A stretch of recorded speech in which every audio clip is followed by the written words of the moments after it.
Hey, I'm Jeff Howland, and this is the fifth episode of How to Human, which I'm calling The Edge of Time. It's the name of the episode. And what I mean by that is that when we think of time, we think of it kind of like a timeline that, like, 0 BC happened, and or 0 AD happened, and then 1 AD happened, and 2 AD, and 1000 AD, and then 2000 AD, and now 2016 AD has happened, and it's now October 22nd, and every day that occurs, every second that occurs, time is moving forward, and so that's a calendaring system, and the calendaring system is based on the astronomical objects moving around the sun and the moon and so forth. And so that's an accounting system for how many times we've moved around the sun, and similarly, kind of how many times the moon moves around us. Although we're not on a lunar calendar anymore, but we think about ourselves on this edge of this timeline, so that we're always incrementing forward. And often when fictional or scientific things are written, they have this same kind of edge of time concept going on, even though that's it's not talked about explicitly, and especially in time travel movies, that there's a now time, and then there's some previous time or some future time that people jump forward to. And there's the now time was either kind of frozen or moves along ahead, but there's always this concept of a now time. But in thinking about time for a long time, I have found that there really is not any such thing. There is only now, the present reality, which is all we can ever experience. And when seen on a timeline, now actually takes up an infinite amount of the timeline. Previous things that have occurred and things that will occur in the future are actually just fictional. So the thing about that is, we are narrative beings. We think in narratives, we think in stories, we talk in stories when we describe ourselves, or we describe a task, or we describe a situation, or we're just having conversations. It's done in narrative form, because that's how our language is structured. We structure our sentences in a narrative form. And so when we talk about things, they take on a narrative context. Like we talk about times, we give, this happened, then that happened, then this other thing happened, and then we came to this situation. And so that's a narrative. That is introducing a scenario and then progressing it until it gets to an end. It's a narrative. And so we have a narrative understanding of time, but in actuality, there is no history or future. There's only reality. And so we can look at that in a physical standpoint, and we can say that it's like entropy occurring. So there's energetic entropy. So, like, say from a Big Bang model of the universe, everything starts in one place and explodes out, and then gaseous mist forms and creates stars, and then those stars condense, and if they condense after burning themselves out, and if they condense in the right way, they explode, and all the higher elements are made from the explosion, and then that goes out and it creates new stars and planets, and then we grow up on one of those planets, and here we are. And so that narrative of time, in each one of those moments, would be seen as the energy that's exploding out from the initial burst, and then the entropy that occurs after that as it gathers together and settles and then heats up and then contracts and then explodes, and all the things that that Big Bang scientific model says that the universe goes through. That's a timeline, and we see ourselves in that timeline as being on the edge of that timeline. We are currently where the Big Bang explosion has gotten as of right now, but that's a narrative viewpoint. That's a fictional viewpoint. It's the one that we have intellectualized and we can express in our grammar, our words, which are vibrations that we make in space by vibrating our vocal cords, by using our diaphragm and other internal mechanisms to cause a vibration. We cause these sounds to occur, which then we parse using follicles in our ear that vibrate, and we have an understanding of pitch and rhythm and other concepts of tone that allow us to hear these different sounds and translate them into the symbols that we then put together grammatically to create sentences and paragraphs which form the ideas that we're communicating about. And all of that is a technology. There are a whole bunch of layers of technology there: the ear technology, the vocal cord technology, the sensing of different syllables, being able to form different syllables, being able to turn syllables into words, words into sentences, sentences into larger constructs which contain ideas which allow us to communicate with each other. And so that is a type of technology that leads to narrative thinking because of the way the technology is built.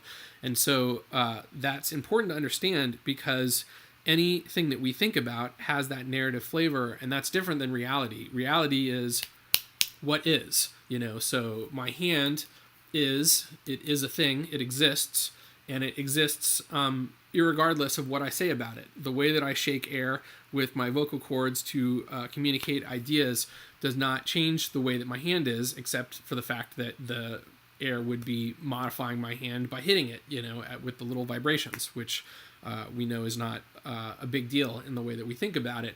But otherwise, it's not affecting my hand, even though it could very well affect how I think about my hand, or it could affect how you think about it, or it could affect some other thing because it's acting as a metaphor.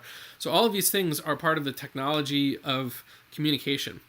And so when we think of ourselves at the edge of time, or at the tip of this timeline, we have all this narrative information that's baked into this, which is keeping us from understanding how things truly are outside of that narrative. So the thing that creates all the stuff that we get senses from, reality, our senses pick that up and we translate it and we communicate through reality to talk about reality. And this is how we understand something called time. And so mathematically, because mathematics is separate than reality, it's also a fictional tool that we've created. And just like the sounds are fictional in that we assign them meaning, but they don't have any intrinsic meaning. Like the word the sentence, the syllable the, it's like we give it a meaning in language, but some languages don't have the word the, and other languages do, but they use it, they say it differently, and it means something slightly different to them as well.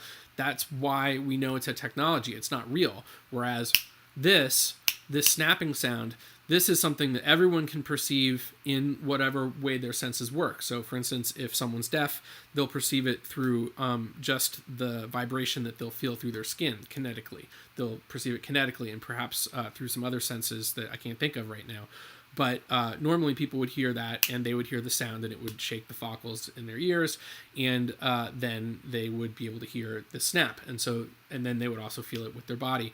And so that would be a way of understanding a real thing that happens, not a fictional thing, not a symbolic thing, but a real thing that occurs. So that's why in like Zen meditation practice, people will hit gongs and other things that have a resonant sound that continues to vibrate. And that resonant sound, or the chanting kind of stuff with the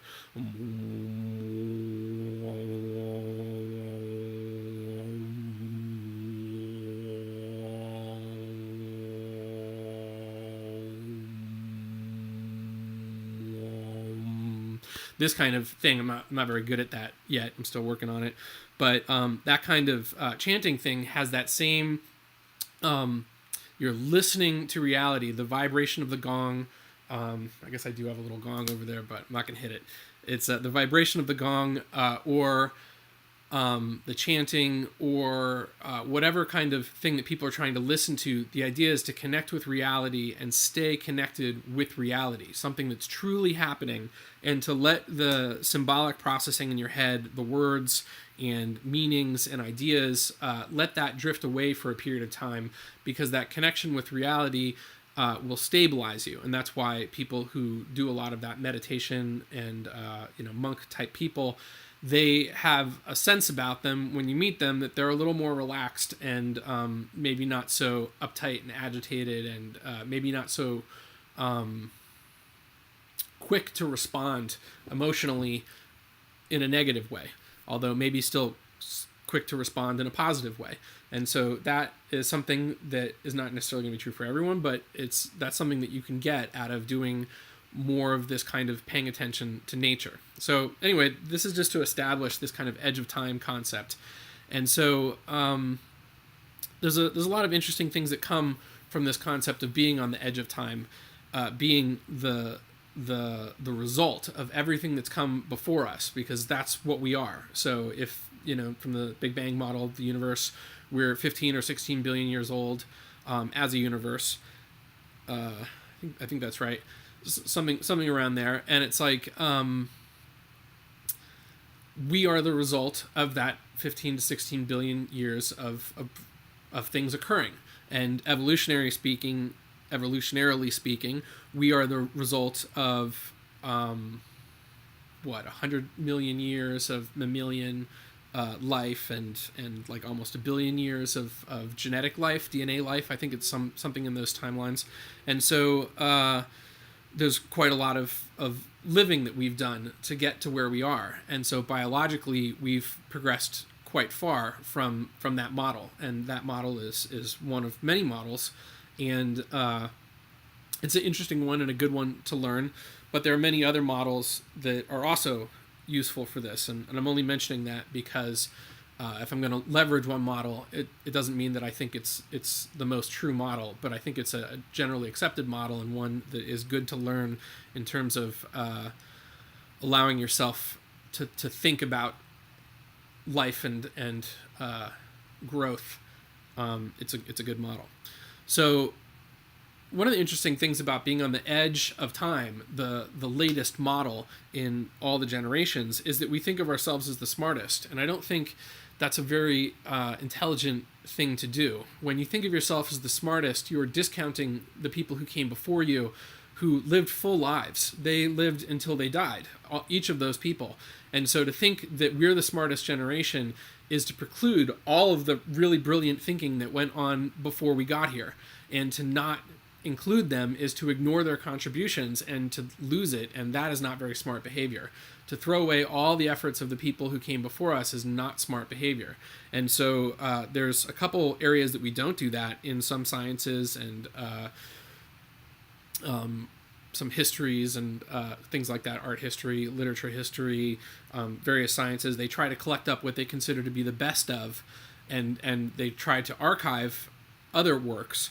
But really, they exclude large amounts of work, and they really deride and are very divisive on thinking in general. And they put thinking into camps of good thinking and bad thinking, which are not necessarily actually in those camps of this is a bad thinking. It's thinking that they disagree with that they put into the camps of bad thinking. And I don't think that is a very good idea, and I don't think it's very smart behavior. I think you should keep good ideas that you disagree with in the good idea bucket, and then you should put bad ideas that you agree with and bad ideas that you disagree with in the bad idea bucket.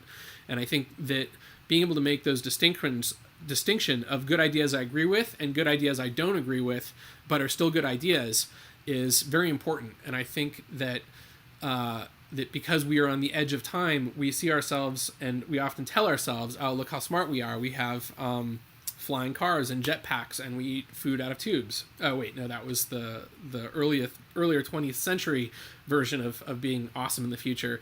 Our version is that we have electric cars, and that we have solar panels, and that we have fancy digital watches, and we have cool cell phone technology. And because everyone can use tablets, we're a very advanced species. And yet when you look back to the elementary school tests, elementary school second, third grade tests in the 1800s for public school education, so general non-wealthy children, they are more on the level of high school and college questions today, in that they are essay questions and they are not simple yes-no type of questions.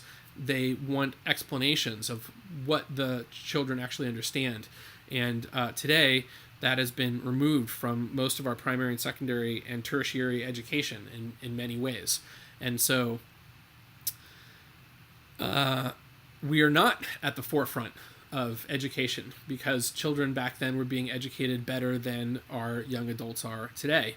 And there are a lot more examples of that just than Scantron and multiple choice answers for tests, or teaching to test, where the student really only needs to understand the material well enough for the current test and the midterm and final, and only in situations of sciences and maths are any of the previous knowledge really needed for future classes. So if they forget everything, it's fine. They can go on and they really won't be any worse off without it.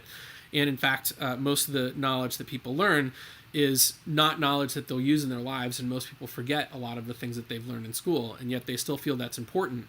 And the problem with that is, if they'd learned differently, that information would have stuck with them. If there had been some reason for them to learn that information because they actually used it in their life and it made it more important to them, they would have kept that information. But instead, they've kind of burned that time. And that's something that we didn't used to do. People didn't used to throw away their time like that. It was important that when they learned stuff, it was things that they could use. And because they would learn more depth that way, and it would be more meaningful to them. But we feel like we're smarter now by learning all this stuff that then we forget, and most of it wasn't important to us in the first place. And so why should we feel smarter and more superior to people in the past when we're using our time less intelligently? It's not a paradox. It's called being wrong. We're wrong about the fact that we're the smartest and we're the best. And I think we should be a little more humble in that sense, because if you want to be awesome, you've got to actually know where you are now to be able to improve yourself to become like a more awesome person. And so that's certainly my focus in life, is to be better for myself in all the ways that I can. And that's kind of the sub purpose of these talks, I guess, is since it's in the things that I like to do, is to think about how to be better and to think about how to improve ourselves and our situations in life. So this thinking that we're the smartest because we're on the edge, it's not a good idea. I suggest we drop it. I'm working on dropping it myself, and I'm learning more about how people were historically awesome and trying to bring their historic awesomeness into our times through changing myself to be more like them in ways that I think are compatible with my life now, would make my life better. And so that's one thing. So another thing is that because we're on the edge of time, everyone who came before us led to us. So every idea that's ever happened from any of our ancestors, any work that any of our ancestors ever did, all of those things are part of us. They were part of them. And as we know now, just looking at our DNA, that we express different DNA genes as we live our lives through our actions in life. I forget the term for it, but that is something that is now fairly well accepted. And so that means that as you live your life, you can change your genetic material. And so that means every one of our ancestors throughout all of time that we've had DNA, they're living their lives, and striving has been built into us.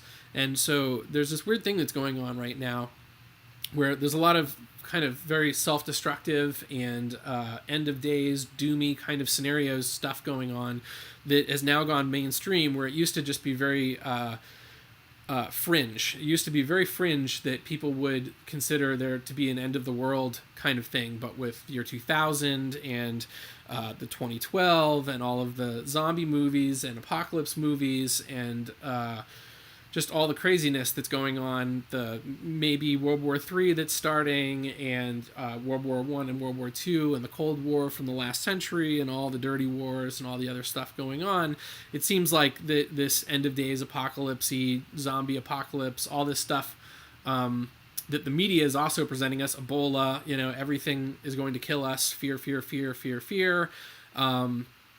Also, be angry at people, foreigners, be angry at them, immigrants, be angry at them, racists, be angry at them, people like you, be angry at them, people not like you, be angry at them. All this pushing for anger and fear has, I think, made people helpless and despondent, and is causing a lot of psychological damage with people. And it's important, when we think about this edge of time concept, that we are here, that time does go on, and that every ancestor that we ever had problems, in most circumstances worse than the problems that we have today. They were under more physical threat than we're under today, because more barbaric actions happened more frequently back then and were more socially acceptable, whereas now they're less socially acceptable.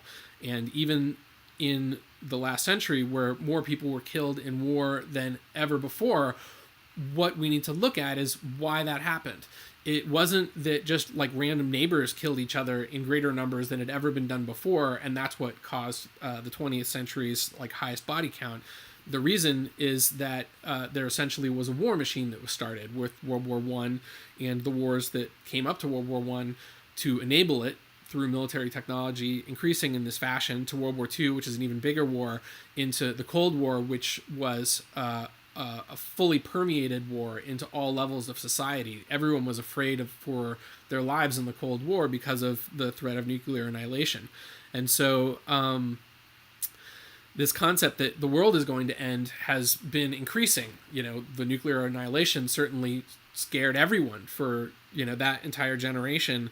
I think pretty much it changed everybody's lives, and maybe several generations changed everybody's lives. And now that threat has become normalized, it's terrorism or whatever the latest threat is, and we have this end of days mentality going on. But when we look at real things that almost wiped everybody out, like the Ice Age, where we have recorded that there was only 60,000 humans left in the entire planet, and we survived that, and the mammalian destruction of asteroids that have hurt the Earth and killed almost everything, we survived that. And so it's very likely that we will continue to survive, even if something terrible happens. And, if the Earth gets super polluted and it kills lots of us, well, we'll survive that too. And it would be a terrible tragedy to let things get this far. But this thing that we're all going to die is just not true. And all of us have always had threats in our lives throughout all periods of time. And today it's no different. And so we can use a little more balance in our thinking, and knowing that the timeline will continue, and the timeline will still just be now. Now will still be going on. The universe will still just be doing its thing, whatever it's doing. It'll continue doing it in the future as well. And so what's really important about this is what we do with our time, how we spend our time, how we use our time, because we all have a limited amount of time in our bodies. That's documented. It's like people have a limited amount of time in their bodies, and so you get to use that time how you want it. And you could use it in fear, and you could use it being angry, and you could use it being afraid and thinking that the world is going to end, or you could use it in some other way. And in the ways that you use it could actually help the world not go through those disasters, not have those problems. And I think one of the big things that I would like to see is a lot less anger and judgment and hatred towards other people in any form. It doesn't matter what form it is, whether it's in like some social justice warrior form, or whether it's in a truly aggressive form, passive aggressive form. It doesn't matter. It's all aggression. So knock it off. It's like that's it. And the best way to do that is to do it yourself. Just be less of a jerk. Be more accepting of people. And that's what I'm trying to do. And talking about this is I guess a way to further trying to do that, and to remind myself that it's important enough for me to talk about it. It's important enough for me to do it in the circumstances that I find myself in. And for me, my big thing now is to be more patient and to be less frustrated, and ultimately to be not ever frustrated with other people or situations, and just continue to work from the best position I can in any position. So that's kind of one of my goals. And getting with this concept of we've survived everything so far, the world is not going to end. Bad things may happen, but let's work to avoid them rather than just getting upset and angry. Getting upset and angry doesn't stop bad things. It just escalates problems. And so it makes you unable to assist in problems, because instead of spending your time doing things to assist, you're getting upset. And so, judging other people on what they're doing to assist, that's not helpful. It's like if somebody's trying to do something good and assist, you should be happy for them and encourage them on, even if you don't see the point of it. You have your own perspective and they have their perspective. You should think about what you can do to make things better. You should think about how you can assist, just yourself or the people that around you. If you can improve your own life, that will bring up everyone around you regardless, as long as you're not pushing other people down to do it. So improving yourself always lifts up other people around you as well. And so that's why I think that's the place to start, and it's concentric circles out. So you start with yourself, and then you try to help other people as you can. And so this is, again, one of these concepts of the edge of time, The fact is now is all that matters. So every time you do something that makes the world a better place, you've changed the world to be a better place, even if it's something small. So if you find litter on the ground and you pick the litter up and you throw it away into a proper place, you've made the world a better place. It's like, it may be small, but again, if everyone one day just happened to pick up one piece of litter, the world would be a lot less of a littered place. And if every time someone thought about throwing away litter, they decided not to, the world would be a lot better of a place. And so, in these little actions that anyone can take, we are actually changing the world. That is what it means. And that it will accumulate is just true. And that if you can stop doing one bad habit, that allows you to stop doing another bad habit and another and another and another. And by replacing them with good habits, you are improving yourself and the world around you.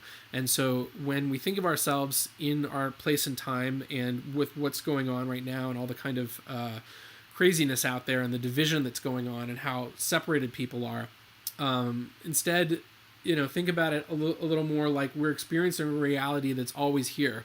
It's always changing, whether it's a Big Bang changing or not. It's like it's changing, and geologically, the planet's not going anywhere. And even if we do cause another mass extinction, life continued previous mass extinctions. It will continue this mass extinction too. We should just not do that. We should work to fix that. And I think we need to be a lot more honest about our real options and a lot more clear about the fact that there's only a few people that are doing the real damage. It's the people that won't clean up their messes. It's like we need to do some industry stuff. We have a lot of industrial needs. And so until we can either change that so we don't have so many industrial needs, we're going to have to put more effort in, which should mean more jobs and more technology and more research and development on how to keep everything clean. But instead, we're not doing that. We're not trying to make it cleaner. We're not doing that work. And protesting really just doesn't work. It's like that just means people should beat you up and like put you in jail because you're trespassing and messing with stuff. And from what I've seen, protesting has never worked. It's never been like, oh, you guys have protested? Oh, well, now we'll stop. It's like, if anything, there's a minor stop, and then it just continues right back up. The people who protested considered the minor stop a win, and then it just continues on again because, what has stopped with all protesting? Are we not polluting anymore? Are we not... having wars anymore? No, those things are still occurring, and there's more now than ever before. So protesting didn't work, and let's do something else. And that something else would be constructive on our own, build a better future by doing things ourselves, spend your time improving yourself, coming up with things to do and do them. Don't just complain about what other people have going on that sucks. It's like, yeah, let's fix it by doing something. So write laws, come up with better technology, do things that positively change the situation into being the situation that you want to be, or just improve yourself and become a better person. Just by being a better person, you create a better environment for the world to be in, which will enable other people to do this kind of work, and you'll support their work more by being a better person. So it's kind of a pep talk at the end here, which is my purpose with this, but anyway, these are kind of the ideas. And so one of the other interesting things about now being the only time that we ever experience is that we're looking at this reality. Reality is always changing. And what we need to do to come up with good results is to test reality. And so as we are doing things, we need to see, did that thing have a good result? And so when I bring up the protest thing, just recently brought up the protest thing, it's like, have we gotten good results from this?